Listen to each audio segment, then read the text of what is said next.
Hello Year 9, today I'm going to show you how to make triple chocolate brownies. These brownies use 3 types of chocolate to make an indulgent dessert, and I'm going to be going over various processes with you in this video. The ingredients you will need are 150 grams of dark chocolate, 125 grams of butter. It can be salted, unsalted, it could be soft margarine, it doesn't matter for this recipe. 75 grams of white chocolate, 75 grams of milk chocolate, 200 grams of caster sugar, 3 eggs and 150 grams of self-raising flour. I've decided to omit the baking powder that appears in your little recipe booklet because these brownies rise up enough on their own. Also, I'd just like to talk to you about the chocolate. You really need to use dark chocolate to make the base of these brownies. The white and the milk chocolate are going to get scattered on the top to add extra flavour. So if you don't have milk chocolate and white chocolate at home, you can omit those, although it might be a good idea to use up any Easter eggs that you've got lying around. Okay, the equipment you're going to need today will be a mixing bowl. You're also going to need an electric mixer.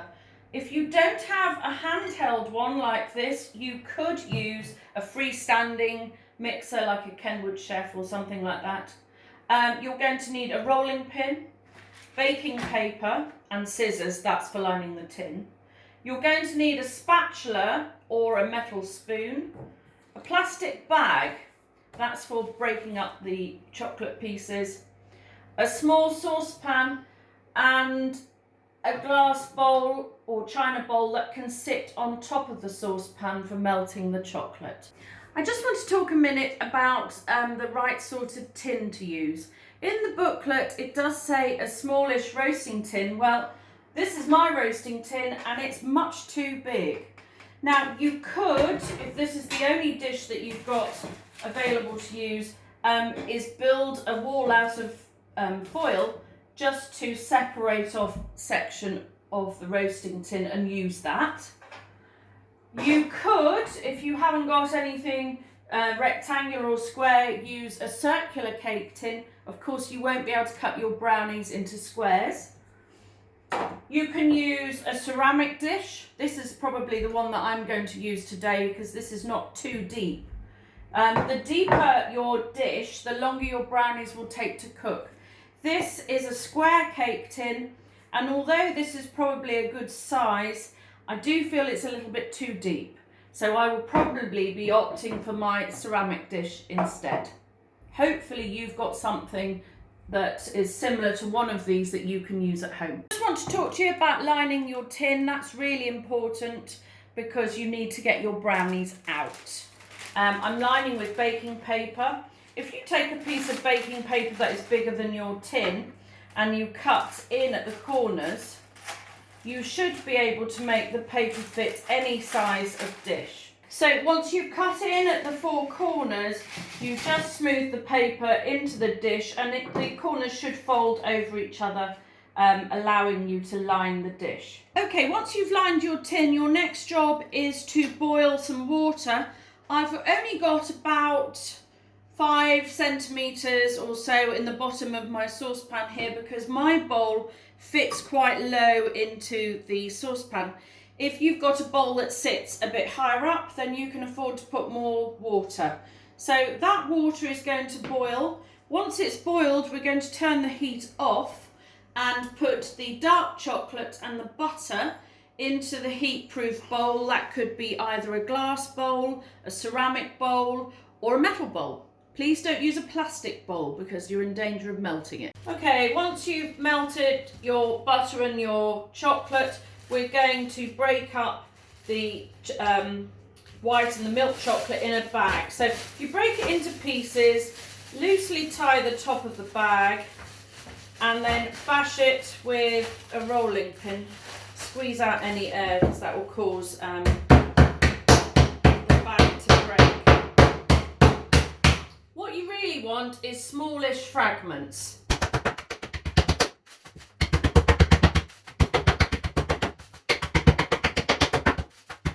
It is a very noisy process.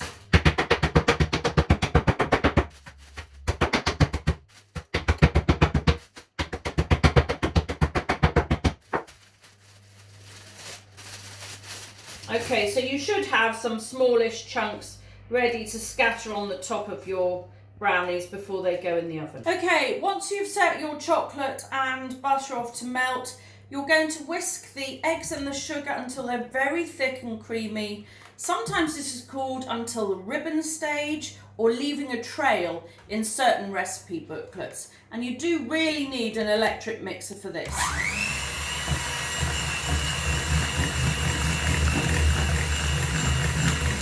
Once your chocolate has started melting, you just give it a little stir every so often to help it along its way while you're whisking up your eggs and your sugar.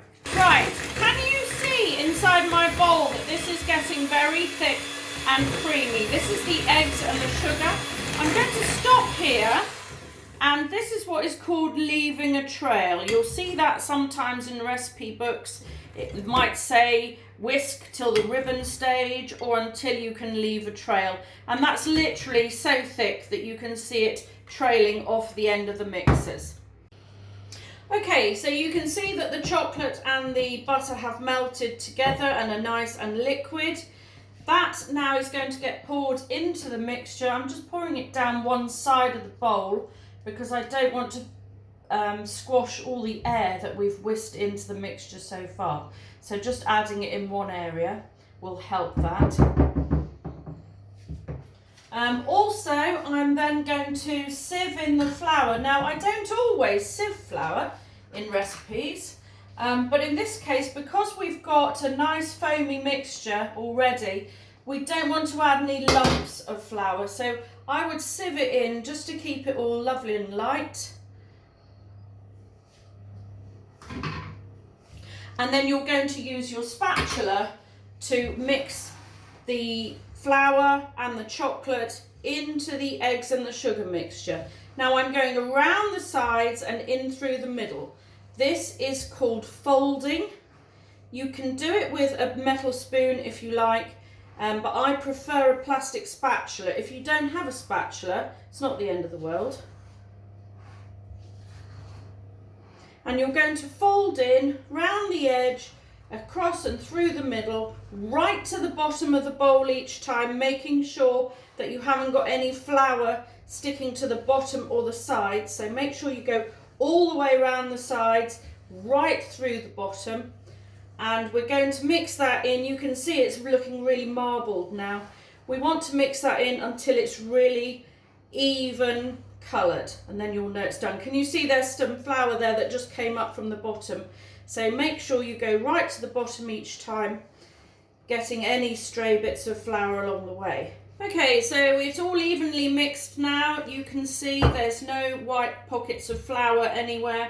So that is going to get poured straight into the mixing bowl. Okay, so you're going to add it all into the tin or the dish, whichever you're using. Use the spatula to get as much mixture out as you can and clean it off with your finger. Once the mixture's in the dish, I'm going to trim off the edges of the baking paper that are in the way.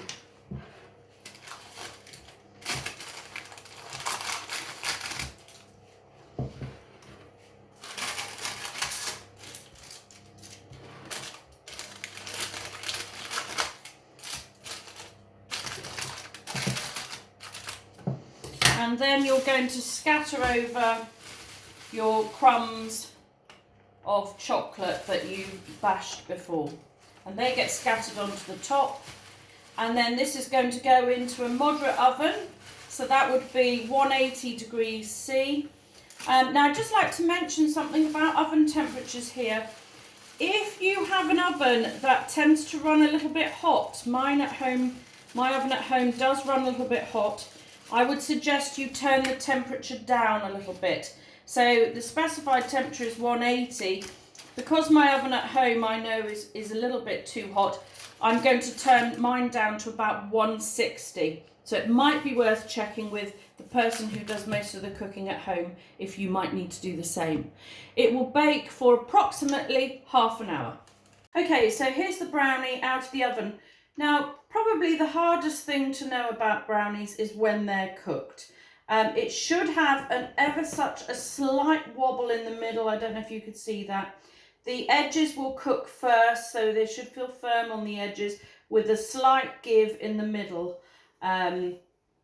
which gives it a slightly gooey texture.